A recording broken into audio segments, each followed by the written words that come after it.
शिक्षणासाठी 15 ऑगस्टची डेडलाईन कायम असल्याची माहिती परिवहन मंत्री प्रताप सरनाईकांनी दिली। मराठी शिक्षणासाठी कोणतीही मुदतवाढ दिली जाणार नसल्याचं सरनाईकांनी स्पष्ट केलं। 17 ऑगस्टपासून मराठी नेणाऱ्यांवर कडक कारवाई केली जाणार असल्याचं सरनाईक म्हणाले।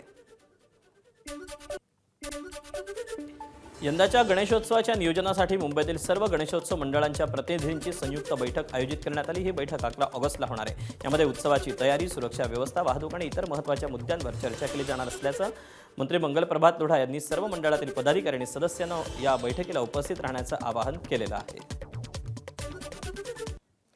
पुण्यातील चाकण एमआयडीसीतील 20 कंपन्यांचं दुसरीकडे स्थलांतर होणार आहे। एमआयडीसीतील रस्त्यांवर पडलेले खड्डे, त्यामुळे होणारी वाहतूक कोंडी यामुळे इथल्या लघु उद्योगांनी आणि अनेक कंपन्यांनी इथून गाशा गुंडाळण्याची प्रक्रिया सुरू केली आहे। वेगवेगळ्या जागतिक कंपन्यांमुळे चाकण एमआयडीसीची एक वेगळी ओळख आहे। मात्र गेली अनेक वर्ष भेडसावणाऱ्या समस्यांमुळे इथल्या बऱ्याच कंपन्या साताऱ्यातील खंडाळा एमआयडीसीमध्ये शिफ्ट होणार आहेत। जागा मिळवण्यासाठी या कंपन्यांनी प्रशासकीय पातळीवर हालचाली सुरू केल्यात। या 20 कंपन्या स्थलांतरित झाल्यावर 4000 कर्मचाऱ्यांवर बेरोजगारीची कुऱ्हाड पडण्याची शक्यता आहे। रस्ते तेच राहिले, परंतु कंपन्या वाढत गेल्या, गाड्या वाढत गेल्या, कामगार वाढत गेले, त्यामुळे रस्त्याच्या अडचणी निर्माण झाल्या। त्याच्याशी मी सहमत आहे, परंतु त्यासाठी मी आत्ताच सांगितलं की जी कामं मंजूर आहेत ती चालू होतील आणि जी मंजूर होणं पुढं होणार आहेत ती तात्काळ मंजूर होण्यासाठी लवकरात लवकर पॅकेज मिळून त्या ठिकाणी मूलभूत सुविधा तात्काळ वर्षभराच्या आत 100% पूर्ण करण्यासाठी प्रयत्न मुख्यमंत्री महोदय, उद्योगमंत्री आणि पालकमंत्री यांच्याबरोबर त्या ठिकाणी संपर्क करून तात्काळ बैठक लावून उद्योजकांना त्या ठिकाणी आधार देण्याचं काम खऱ्या अर्थानं आमच्या माध्यमातून होईल। ही जी काही वाहतूक कोंडी होते, खड्डे पडलेत, अपघात होत आहेत, त्याच्यामुळं तुमच्या कंपनीसह 20 कंपन्या बंद करण्याचा निर्णय घेतलाय। बेरोजगार तुम्ही होऊ शकताय। आम्ही खूप त्रासलेलो आहोत ट्रॅफिकमुळे। दररोज जाताना येताना 1.5 तासापेक्षा जास्त वेळ जातो। त्यामुळे आम्ही कौटुंबिक याच्यामध्ये आम्हाला वेळ देता येत नाही आणि कामाच्या निमित्त त्यातच खूप वेळ जातो। या ट्रॅफिक कोंडीमुळे आम्ही सगळेच खूप त्रस्त झालेलो आहोत। तर आता कंपनी जर बंद झाली तर तुमच्या रोजगाराचं काय? रोजगार तर खरोखरच जाणारच आहे, पण आम्ही आमच्या साहेबांनाही आम्हाला सांगितलं की आम्ही शिफ्ट करणार आहोत। आम्ही रिक्वेस्ट केली सरांना की आपण सरकार दरबारी आपली कैफियत मांडावी व त्यातून मार्ग काढावा। कॅमेरामॅन शैलेश जाधवसह नाजिम मुल्ला, एबीपी माझा, चाकण, पुणे। दरम्यान चाकणच्या खड्ड्यांवरून शिवसेनेचे या खड्ड्यांच्या मुद्द्यावरून शिरूरचे खासदार अमोल कोल्हेंची प्रतिक्रिया आली। कोट्यवधींचं टेंडर निघूनही खड्डे का बुजवले नाहीत असा सवाल खासदार कोल्हेंनी विचारलाय। शाळकरी मुलं आहेत, त्यांना शाळेत जाण्यासाठी सुद्धा अनेकदा वाहनातून उतरून पायी जावं लागतं। ते 2-2, 3-3 तास त्या वाहतुकीत खोळंबतात। ज्यामध्ये पुण्याच्या जिल्हाधिकाऱ्यांनी आदेश दिलेले आहेत की हे खड्डे त्वरित बुजवण्याच्या संदर्भात दिलेले आहेत। महाराष्ट्र सरकारला सुद्धा मी पत्र दिलेलं आहे की यामधला तळेगाव चाकण शिक्रापूर रस्त्याचा 59 कोटी रुपयांचं टेंडर निघालेलं आहे आणि आजही रस्त्यांवर जर खड्ड्यांचं साम्राज्य असेल तर मग या अधिकाऱ्यांवर कारवाई कोण करणार, याची जबाबदारी कोणाची? गेल्या जवळपास काही दिवसांमध्ये 19 जणांचा जीव या खड्ड्यांमुळे गेलेला आहे। मग या अधिकाऱ्यांवर, या कंत्राटदारांवर सदोष मनुष्यवधाचे गुन्हे दाखल होऊ नयेत का? रायगडच्या कर्जत तालुक्यातील कोंदिवडे गावाला जोडणाऱ्या रस्त्याची अक्षरशः चाळण झाली। काल रस्त्याच्या या दुरावस्थेकडे प्रशासन आणि लोकप्रतिनिधींचं लक्ष वेधण्यासाठी कोंदिवडे गावातील शाळकरी विद्यार्थिनींनी हास्यविनोदाच्या माध्यमातून रस्त्याचं रिपोर्टिंग करणारा भन्नाट व्हिडिओ तयार केला। दरम्यान या विद्यार्थिनींशी आमच्या प्रतिनिधींनी चर्चा केली। तुम्ही बघू शकता। रिपोर्टिंग करतेस तू, हे रिपोर्टिंग नेमकं सुचलं कसं आणि ह्या रस्त्याची दुरावस्था किती वर्षांपासून आहे? रस्त्याची दुरावस्था पहिल्यापासूनच आहे। हे सुचलं म्हणजे आम्ही सर्व मैत्रिणी चाललेलो तेव्हा तिथे रस्त्यात आम्ही व्हिडिओ फोटोज वगैरे काढत चाललेलो। आम्ही रस्त्यात व्हिडिओज फोटोज वगैरे काढत मजा मस्ती करत चाललेलो, तर तिथं रस्ते दिसले, त्याच्यावर असं वाटलं की ह्यांच्यावर काहीतरी व्हिडिओ करावी म्हणून ती व्हिडिओ केली। बातमी बघतेस तू? हो, एबीपी माझा चॅनल बघते दररोज। ज्योत्स्ना तिथे रिपोर्टर आहे आणि तू एक प्रतिक्रिया देतेस नागरिक म्हणून। मला फक्त एवढंच सांगायचं होतं की रस्ते आम्हाला चांगले बनवून द्यावे असंच माझं म्हणणं होतं। आणि जसं की नेहा मला विचारत होती तेव्हा त्याच दिवशी आम्हाला शिकवलं होतं की द्रुतगती महामार्ग किंवा आमचे सर बोलले होते की त्यांना येण्यासाठी ते तिकडनं लांब नाही येतात शाळेमध्ये, तर खड्ड्यांमध्ये त्यांच्या पोटातलं पाणीसुद्धा हलत नाही असे ते बोलत होते. तर तेच मला सुचलं आणि मीही बोलले ते. पण आज तुम्ही एवढ्या व्हायरल झाल्या आहेत, तुम्ही महाराष्ट्रातच नाही तर अख्ख्या भारतामध्ये फेमस झालेले आहेत. तुम्हाला कसं वाटतंय? फोन बिनी आलेत की नाही? हो, आलेले. खूप छान वाटतंय आणि आम्हाला कल्पनाही नव्हती की आम्ही एवढे व्हायरल होऊ म्हणून. विकास माने, ABP माझा, कर्जत. पालघरमधील राज्य महामार्गांचा गावपाड्यांना जोडणाऱ्या प्रमुख रस्त्यांची चाळण झाली. हमरापूर नाणेमार्ग खड्ड्यांच्या विळख्यात सापडलाय. त्यामुळे इथल्या नागरिकांना मोठा त्रास सहन करावा लागतो. साधारणतः 20 किलोमीटरपेक्षा अधिक लांबीच्या असलेल्या रस्त्याची चाळण झाली असून याच खड्डेमय रस्त्यावरून इथल्या नागरिकांना प्रवास करावा लागतो. या एरियामध्ये बघितलं तर बहुतेक असं आहे डेव्हलपमेंट, पण त्या पद्धतीने हा रस्ता तेवढा नाही सोयीस्कर मिळत. काय मागणी आहे? रस्ता व्हायला पाहिजे. जर एखादा आजारी माणूस जर दवाखान्यापर्यंत नेता असला ना तर खूप परिस्थिती खराब होईल. रस्ता होणं खूप गरजेचं आहे. 25 किलोमीटरचा टोटल रस्ता आहे. टोटल रस्त्याची पूर्ण बिकट अवस्था आली आहे. इकडे कुठलाही प्रशासन लक्ष देत नाही. तर आणि इकडे लोकांचं खूप हाल होतात. याच्यामुळे गाड्यासुद्धा निकामे होतात, पंक्चर होतात. त्या खड्ड्यांच्या अवस्थेमुळे इकडे बससुद्धा यायला बघत नाही. त्यामुळे शैक्षणिक नुकसानसुद्धा विद्यार्थ्यांचं खूप होतं आहे. रस्ते बरेच खराब झालेले आहेत, खड्डेसुद्धा पडलेले आहेत. बऱ्याचशा तक्रारी स्थानिकांच्या आलेल्या आहेत. या रस्त्यावर हमरापूर फाटा ते हमरापूर गाव यासाठी 60 लाखाचा निधी मंजूर आहे. त्याबरोबर दुसाळपाडा ते इस्कॉनचं ITI सेंटर यासाठी 1.5 कोटीचा निधी मंजूर आहे. पाऊस कमी झाल्यानंतर या रस्त्याचं काम सुरू होईल. परंतु आत्ता जे रस्त्यामध्ये खड्डे पडलेले आहेत ते बुजवण्यासाठी लागली सूचना दिलेल्या आहेत. भिवंडी पारोळ या राज्य मार्गाचं नुकतंच कॉन्क्रिटीकरण करण्यात आलं होतं, परंतु या रस्त्यावरील ओढे आणि नाल्यांवरील पूल जुनेच आहेत. या पुलांवर संरक्षक कठडे नसल्यानं हा रस्ता धोकादायक ठरला. या महामार्गावर मोठ्या प्रमाणात अवजड वाहनांची वर्दळ सुरू असते. पुलांवरील संरक्षक कठडे नसल्यानं या मार्गावरील प्रवास रात्रीच्या वेळेला धोकादायक ठरतो. भिवंडी पारोळ रस्त्यावरील या दुरावस्थेकडे शासनाच्या सार्वजनिक बांधकाम विभागानं लक्ष देण्याची मागणी नागरिकांनी केली आहे. हिंगोलीच्या वसमत शहराच्या काजीपुरा परिसरात तलावाच्या सुशोभीकरणाच्या कामासाठी खोदण्यात आलेल्या खड्ड्यात बुडून 8 वर्षाच्या बालकाचा मृत्यू झाला. शेख हसन असं या मृत बालकाचं नाव आहे. काजीपुरा इथे मोठा तलाव परिसरात गेल्या 6 महिन्यांपासून सुशोभीकरणाचं काम सुरू आहे. शेख हसन हा आपल्या मित्रांसोबत दर्ग्याच्या दिशेनं जात होता. त्यावेळी तलाव परिसरातील खड्ड्यात पाय घसरून तो पडला. खड्ड्यात मोठ्या प्रमाणात पाणी असल्यानं पाण्यात बुडून त्याचा दुर्दैवी मृत्यू झाला. काम चालू असता या कामामध्ये सीओच्या निष्काळजीपणामुळं व जे संबंधित गुत्तेदार आहे ज्या कंत्राटदाराच्या निष्काळजीपणामुळं कुठल्याही प्रकारचे तिथं ब्रॅकेट नाहीत, कुठल्याही प्रकारचा तिथं वॉचमॅन नाही. एक 8 वर्षाचा छोटा बालक तिथं, देवस्थान आहे तिथं, मुस्लिम समाजाचा मुलगा आहे. खूप मुलं खेळण्यासाठी इकडं तिकडं जात असतात, त्याच्यामध्ये पडून त्याचा मृत्यू झालेला आहे. तर संबंधित कंत्राटदारावर, संबंधित सीओवर 302चा व मनुष्यवधाचा गुन्हा दाखल व्हावा. लातूरच्या रेणापूर तालुक्यात यंदाच्या खरीप हंगामात संततधार पावसामुळे सोयाबीन उत्पादक शेतकरी अडचणीत सापडलेत. सततच्या पावसानं सोयाबीन पिकांवर पानं कुरतडणाऱ्या अळींचा प्रादुर्भाव वाढला. महागडी कीटकनाशकं याची फवारणी करूनही अपेक्षित परिणाम मिळत नसल्यानं शेतकऱ्यांची चिंता वाढली. पावसामुळे फवारणी केलेल्या औषधांचा प्रभाव कमी होत असल्यानं शेतकऱ्यांना पुन्हा फवारणी करावीच लागते. पिकावर काही परिणाम झाला की कीटकनाशक आणि पानं करपायला लागलेत, हे पानं पिवळे व्हायला लागलेत. त्याच्यासाठी ह्या पोळीची फवारणी केली तरी पण याच्यात काही फरक पडला नाही. याच्यामध्ये काही फरक पडला नाही. याच्यासाठी 2 फवारण्या एक्स्ट्रा केल्या मी. ते आहे तेच आहे. त्याची वाढ पण फुटली, करपायला लागलेत. एक्स्ट्रा फवारण्या करायला लागल्या 2, तरी पण त्याच्यात काही होई नाही गेला, फरक पड नाही गेला त्याच्यातून. गोंदिया जिल्ह्यासह लगतच्या मध्य प्रदेश राज्यात मुसळधार पावसानं हजेरी लावली. परिणामी वैनगंगा नदीच्या पाणीपात्रात वाढ झाली. त्यामुळे वैनगंगा नदीवर बसवण्यात आलेल्या धापेवाडा बॅरेजचे 17 दरवाजे उघडले. 1,11,852 क्युसेकनं पाण्याचा विसर्ग सुरू झाला. जोरदार पावसामुळे वैनगंगा नदीच्या पाणी पातळीत वाढ झाली आहे. ठाणे जिल्ह्याची तहान भागवणारं बदलापूर जवळचं बारवी धरण पूर्ण क्षमतेनं भरलं. पहाटे 4 वाजता धरणाच्या 11 दरवाजांमधून पाण्याचा विसर्ग सुरू झाला. गेल्या काही दिवसांपासून पावसानं विश्रांती घेतली असली तरी धरण क्षेत्रात आतापर्यंत 2002 मिलीमीटर इतक्या दमदार पावसाची नोंद झाली. त्यामुळे धरण 100% भरून ओव्हरफ्लो झालं. गोसेखुर्द धरणाच्या पाणलोट क्षेत्रात सातत्यानं पाऊस सुरू आहे. परिणामी वैनगंगा नदीवर बांधण्यात आलेल्या गोसेखुर्द धरणाच्या जलसाठ्यातही मोठी वाढ झाली.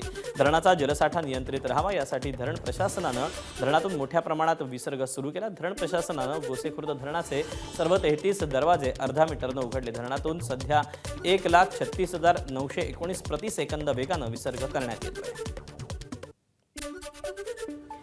धीरज परदेशी यांच्या मृत्यूप्रकरणी हिंदुत्ववादी संघटनांच्या वतीनं अहिल्यानगर शहरात बेमुदत बंद करण्यात आला. मुख्य आरोपीला अटक होईपर्यंत आंदोलन सुरूच ठेवण्याचा इशारा राष्ट्रवादीचे आमदार संग्राम जगताप यांनी दिला आहे.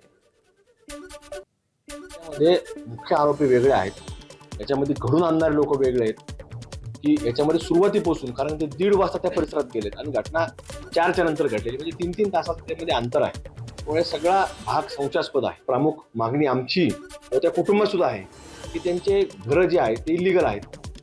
त्यांचं अशी एवढी मोठी घटना एखाद्याच्या कपडाचं कुंकू, एखाद्या आईचं लेकरू तुम्ही हिसकून न्यात आहे आणि त्याचं काही कारण नाही, फक्त कपडाला एक भगवा टिळा आहे म्हणून असं कृत्य घडत असताना आपल्याला पाहायला मिळतं. त्यामुळे त्या लोकांचं घरं देखील पाडले गेले पाहिजे. या सगळ्या मागण्यांवरती आम्ही ठाम आहोत.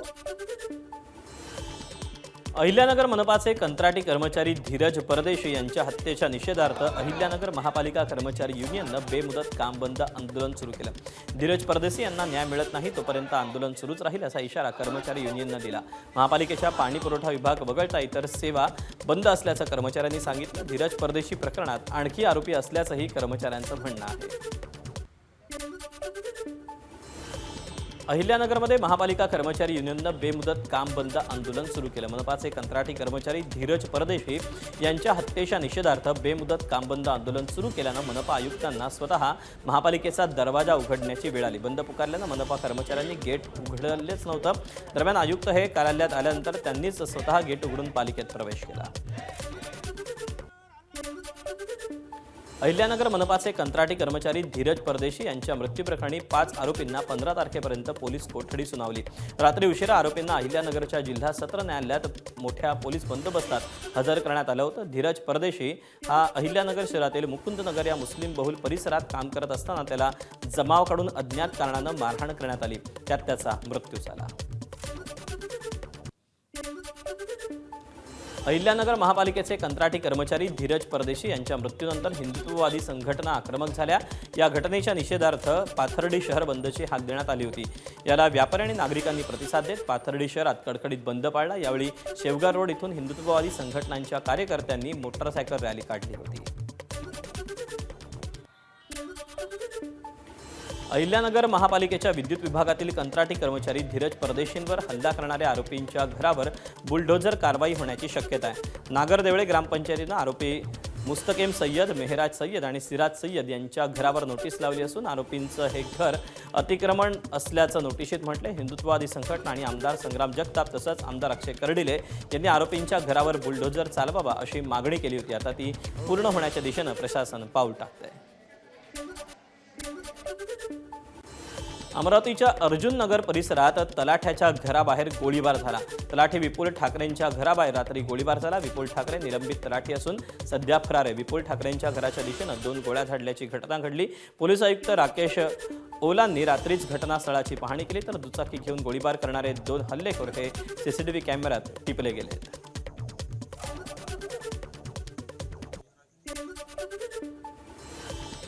पुण्यात सावकाराविरोधात तक्रार देण्यासाठी आलेली महिला आणि सावकाराच्या समर्थनात आलेल्या महिलांनी चक्क पोलीस अधिकाऱ्यांसमोरच राडा घातल्याची घटना घडली. उसने घेतलेले पैसे सावकारांना मनमानी आणि तिपटीनं व्याज लावून परत मागितल्याचा आरोप महिलेनं केला. ही महिला उरळी कांचन पोलीस स्टेशनमध्ये संबंधित सावकाराविरोधात गुन्हा दाखल करायला आली होती. याचवेळी ज्या सावकारानं या महिलेला व्याजानं पैसे दिले होते तो सावकार देखील पोलीस स्टेशनमध्ये हजर झाला. सावकारानं आपल्याकडून जास्त व्याज घेतलं असून त्याच्या विरोधात सावकारी गुन्हा दाखल करा अशी मागणी महिलेनं केली. पुण्यातील ससून रुग्णालयात सुरक्षा रक्षकांची आणि नातेवाईकांची शाब्दिक त्यांचा वाद झाला. रुग्णाला डॉक्टरांना भेटू दिलं जात नसल्यानं ही शाब्दिक चकमक झाली. आमचा पेशंट दगावला आहे असं सांगूनही सुरक्षा रक्षक रुग्णाच्या नातेवाईकांना आत सोडत नसल्याचा आरोप करण्यात आला. तक्रार करूनही सुरक्षा रक्षकांच्या वर्तणुकीवर ठोस उपाययोजना होत नसल्याचा आरोपही करण्यात आला आहे. जळगावच्या जामनेर आगारातील नवीन एसटी बस रात्री 2च्या सुमारास चोरीला गेल्याची धक्कादायक घटना घडली. चोरी झालेली बस जामनेर शहरापासून सुमारे 12 किलोमीटर अंतरावरील शहापूर गावाजवळ सोडून हे चोरटे पसार झाले. या घटनेमुळे जामनेर आगाराच्या सुरक्षेचा प्रश्न ऐरणीवर आला. जामनेर बस आगारात चोरांच्या घटना घडत होत्या. आता थेट आगारातील नवीन एसटी बस चोरीला गेल्यानं सुरक्षा व्यवस्थेवर प्रश्नचिन्ह उपस्थित झालंय. जागतिक वारसा स्थळ असलेल्या अजिंठा लेण्यांमध्ये पावसाच्या पाण्याची गळती सुरूच असल्याचा प्रकार घडला. पावसामुळे अजिंठा लेण्यांमधील 3 लेण्यांच्या प्रवेशद्वाराच्या छताला गळती लागली. लेणी क्रमांक 17, 16 आणि लेणी क्रमांक 1च्या प्रवेशद्वारामधून छतामधून पाणी झिरपतंय. गळतीमुळे पाणी थेट लेण्यांच्या दालनात पडत असल्याचं पाहायला मिळतं. धक्कादायक बाब म्हणजे पाणी जमिनीवर पडू नये म्हणून चक्क प्लॅस्टिकच्या बादल्या ठेवण्याची वेळ प्रशासनावर आली आहे. अजिंठा केव्ज जे आहेत ते पहाडामधनं कावड करून बनवलेले आहेत. ज्याही वेळ खूप जास्त पाऊस येतो म्हणजे उभा आडवा पाऊस असतो त्यावेळेस रॉकच्या ज्या कॅव्हिटीज आहेत त्याच्यामधनं सिपेजेस होऊन पाणी पडतं. पण त्या पाणी केव्जच्या याच्यामध्ये नाही पडल्या पाहिजेत म्हणून मग आम्हाला बकेट लावावं लागतं. कारण की तिथे जेही टुरिस्ट असतात ते घसरल्या नाही पाहिजे म्हणून प्रिकॉशनरी मेजर्स म्हणून आम्ही त्याच्यामध्ये बकेट्स ठेवतो. आणि आताही त्याच्यामुळे तिथल्या कोणत्याही शिल्पांना जास्त धोका नाही आहे. वरती काही ड्रेन आहेत त्या ड्रेन नेहमी पिरियडिकली आम्ही त्याला क्लीन करत असतो म्हणजे पाणी आतमध्ये नाही झिरपल्या पाहिजे आणि त्या ड्रेनने ती पाणी ड्रेन आउट झालं पाहिजे. यवतमाळच्या वणी तालुक्यात परमडोह इथे जिल्हा परिषद शाळेत नियमित शिक्षकांची नियुक्ती करण्यासाठी विद्यार्थी आणि ग्रामस्थांनी शिक्षणाधिकारी यांच्या कक्षातच शाळा भरवली. शाळा व्यवस्थापन समिती, विद्यार्थी, पालक आणि ग्रामस्थ यांनी अनेक वेळा गटविकास केंद्र प्रमुख यांच्याकडे वारंवार निवेदन दिली मात्र कुठलीच कारवाई करण्यात आली नाही. शाळेत शिक्षकांची कमतरता असल्यामुळे विद्यार्थ्यांचं शैक्षणिक नुकसान होते. त्यामुळे शिक्षक न दिल्यास यापुढे जिल्हा परिषदेतच ठिय्या आंदोलन करण्याचा इशारा ग्रामस्थांनी दिला. आम्हाला आज शिक्षण अधिकारी साहेबांनी आम्हाला आश्वस्त केलं की उद्याच्या उद्या तुमच्या इथं तुमचे 3ही शिक्षक पूर्ववत कार्यरत होईल. अशा या विनंतीनुसार आम्ही थांबलो. शिक्षक जर मिळाला नाही तर परत आम्ही याच कार्यालयात येऊन ठिय्या आंदोलन देऊ. आज आम्हाला आश्वस्त केलं, उद्या देतो म्हणून सांगितलं. उद्या जर आमचा शिक्षक अजून पूर्ववत जर तिथं जॉईन झाला नाही आमच्या गावात तर उद्या येऊन परवा येऊन आम्ही इथं अजून ठिय्या आंदोलन करू. बुलढाणा जिल्ह्यातील हजारो अंगणवाडी सेविकांनी जिल्हाधिकारी कार्यालयावर मोर्चा काढला. मानधनात वाढ करून किमान 30,000 रुपये मानधन मिळावं अशा आणि अंगणवाडी सेविकांना पेन्शन योजना लागू करण्याची मागणी या मोर्चाद्वारे करण्यात आली. यासोबतच जिल्हाधिकारी कार्यालयात निवेदन देखील देण्यात आलं. आमच्या मानधनामध्ये जे आमच्या मनासारखी वाढ झालेली नाहीये आणि वाढत्या महागाईमुळे आमच्या मुलांचं पालन पोषण करणं आम्हाला खूप म्हणजे महागामध्ये जात आहे आणि कामं एखाद्या मोठ्या अधिकाऱ्यासारखे आमच्यावर लादल्या जात आहे. ऑनलाईन कामं एवढे की आमचे डोळे चालले सर. मला हा 3चा चष्मा लागलेला आहे. सारखं रात्रंदिवस आम्हाला ऑनलाईन कामं करावं लागतात. 2 दिवसांपूर्वी शिंदेंच्या खासदारांनी पंतप्रधान मोदींची भेट घेतल्यावर आता राष्ट्रवादी शरदचंद्र पवार पक्षाच्या खासदारांनीही पंतप्रधानांची भेट घेतली. सुप्रिया सुळेंसह 8 खासदार पंतप्रधानांसोबत ते अर्धा तास चर्चा करत होते. या बैठकीची इनसाईड स्टोरी एबीपी माझाच्या हाती लागली. बैठकीत पवारांच्या ऊर्जेचा आदर्श सर्वांनीच घ्यायला हवा असे गौरवोद्गार पंतप्रधानांनी काढले. मतदारसंघातील समस्या, विकास प्रकल्प, पाऊस या मुद्द्यांवर खासदारांनी चर्चा केल्याचं समजतंय. मात्र ही बैठक धोरणांसंदर्भात होती की राजकारणासंदर्भात होती असं ठासून खासदारांकडून सांगितलं जात आहे. मतदारसंघ फेररचना विधेयक किंवा एनडीएत सहभागाबाबत कोणतीही चर्चा बैठकीत झाली नाही असं खासदार अमोल कोल्हेंनी पत्रकार परिषदेत स्पष्ट केलं. याशिवाय फुले दाम्पत्य, लोकशाहीर अण्णाभाऊ साठे, राष्ट्रसंत तुकडोजी महाराज यांना मरणोत्तर भारतरत्न द्यावा अशी आग्रही मागणी पंतप्रधानांकडे करण्यात आली.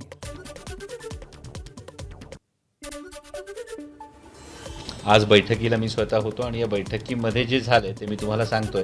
यामध्ये 8ही लोकसभा मतदारसंघांमध्ये जे मुद्दे चर्चिले गेले. आता मी जसं म्हणालो की पुणे नाशिक सेमी हायस्पीड रेल्वेचं काल आंदोलन झालं. काल झालं आहे ना आंदोलन. आज जो प्रश्न हा दिल्लीतून सुटणार या संदर्भात माननीय पंतप्रधानांनाच अवगत करणं, मला वाटतं याच्यामध्ये काही गैर आहे. पंतप्रधानांची भेट घेणं आणि ज्यासाठी 3 जिल्ह्यातले हजारो लोक रस्त्यावर येतात आणि त्या संदर्भात ते आंदोलन होतं, मग माननीय पंतप्रधानांकडे कैफियत नाही मांडायची, मग कोणाकडे मांडायची? तर याचा संबंध मला वाटतं लगेच डिलिमिटेशनच्या बिलाशी किंवा लगेच NDAमध्ये ढकलायच्या संदर्भात हा लावला जाऊ नये असं मला वाटतं. शरद पवारांच्या राष्ट्रवादीच्या खासदारांनी पंतप्रधान नरेंद्र मोदी यांची भेट घेतल्यावर सुरू झालेल्या चर्चांवर मुख्यमंत्री देवेंद्र फडणवीसांनी प्रतिक्रिया दिली. पंतप्रधानांना खासदारांनी भेटणं यात वावगं नाही असं मुख्यमंत्री म्हणाले. मतदारसंघाच्या कामाविषयी अशा भेटी होत असतात, त्यामुळे याला वेगळा अर्थ काढण्याची गरज नसल्याचं फडणवीसांनी म्हटलं.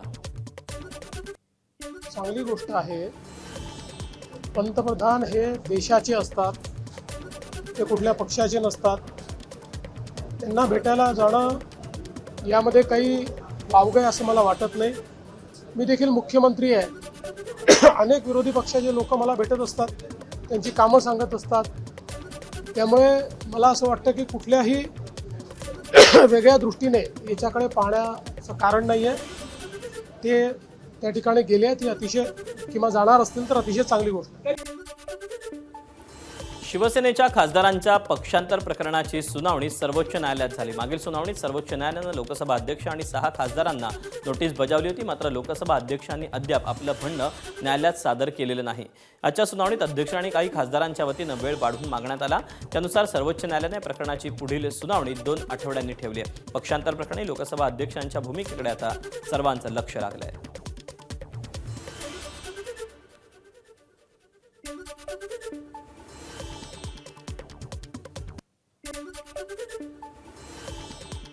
नाशिकमध्ये मंत्री दादा भुसे यांच्या उपस्थितीत शिवसेना नेत्यांची बैठक झाली. या बैठकीत दादा भुसे यांनी पक्ष संघटना आणि शहरातील सध्याच्या राजकीय स्थितीचा आढावा घेतला. आगामी काळात राजकीय घडामोडी आणि स्थानिक मुद्द्यांवरही सविस्तर चर्चा झाली. विशेषतः शहरातील खड्ड्यांच्या मुद्द्यावरून विरोधक आक्रमक झाले होते. सत्ताधाऱ्यांवर यावरून सातत्यानं टीका होत असल्याने या विषयावर देखील बैठकीत चर्चा झाल्याची माहिती आहे.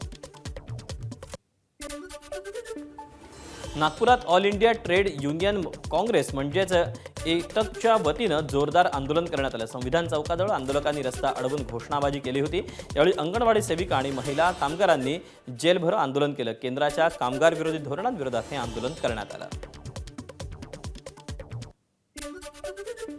झाली आहे माता मृत्यू बाळ मृत्यू रोखण्यासाठी 4 महिने झाले साहेब आमचा पगार होत नाहीये. जो घटस्फोटित आहे त्यांनी काय करा, विधवा आहे त्यांनी काय करा.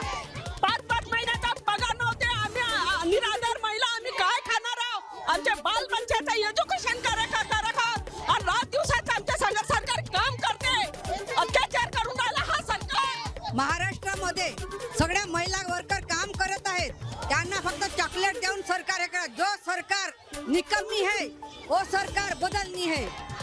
इसीलिए मोदी सरकार जोपर्यंत आहे तोपर्यंत महिलांना न्याय मिळत नाही. त्यांनी राजीनामा द्यावा आणि किमान वेतन कायदा या महिला परिचाराने लागू करा. महाराष्ट्रामध्ये तुटपुंज मानधनावर महिला परिचय काम करत आहेत, म्हणून सरकारने हा न्याय दिलाच पाहिजे. मोदी सरकारने कामगाराविरोधी कायदे केलेले आहेत, ते रद्द झाले पाहिजे. याच्यासाठी हा रास्ता रोको आहे आणि हे सरकारला निर्वाणीचा इशारा देण्यासाठीचं आंदोलन सुरू आहे. राष्ट्रवादीचे प्रदेशाध्यक्ष सुनील तटकरे यांच्या नियुक्तीविरोधात निवडणूक आयोगात तक्रार दाखल करण्यात आली. जालना जिल्ह्यातील राष्ट्रवादीचे मंठा परतूर विधानसभा मतदारसंघाचे अध्यक्ष भाऊसाहेब गोरे यांनी ही तक्रार केली. पक्षाच्या संविधानाला डावलून आणि अंतर्गत लोकशाहीचे नियम धाब्यावर बसवून तटकरेंची नियुक्ती करण्यात आल्याचा आरोप गोरेंनी केला. तटकरेंचा कार्यकाळ घटनाबाह्य असल्याचं देखील त्यांचं म्हणणं आहे. पुण्यात भाजपकडून मंगळवारी तिरंगा यात्रेचं आयोजन करण्यात आलं. मुख्यमंत्री देवेंद्र फडणवीस हे स्वतः यात्रेत सहभागी झाले. मात्र भाजपचा मित्रपक्ष असलेल्या अजित पवारांच्या राष्ट्रवादीने तिरंगा रॅलीला विरोध केला. या तिरंगा यात्रेच्या स्वरूपामुळे पुण्यात वाहतूक कोंडी होईल असं कारण देत राष्ट्रवादीनं विरोध केला.